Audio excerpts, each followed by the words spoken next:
హనుమంతుడి జీవితంలో రెండు ప్రధానమైన విషయాలు, ఒకటి కర్తవ్యం, రెండు స్మర్తవ్యం. మనం కూడా అదే నేర్చుకోవాలి. ఇళ్లల్లో మనం ప్రశాంతంగా ఉండాలి అంటే కర్తవ్యం, స్మర్తవ్యం. మన పని ఏదో మనం చెయ్యాలి, మిగిలినప్పుడంతా జపం చేసుకుంటూ కూర్చోవాలి.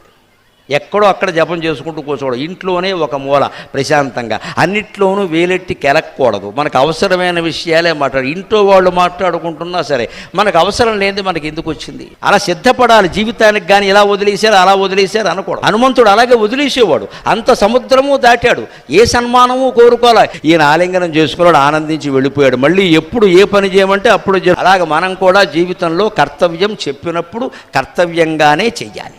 అంతకు మించి అధికంగా చెయ్యడం, లేకపోతే అందరికంటే ముందు మనం దూసుకుంటూ వెళ్ళిపోయి ఏదో చేద్దాం అనుకోవడం, ఇవన్నీ కూడా మనకి చాలా ఇబ్బందులు తెచ్చిపడతాయి. హనుమంతుడి నుంచి నేర్చుకోవలసింది మనం అదే. మిగిలిన సమయం అంతా ఏం చూడండి, ఇప్పుడు రామ రామ రామ అనే తారక మంత్రాన్ని జపించుకుంటూ ఉన్నాడు.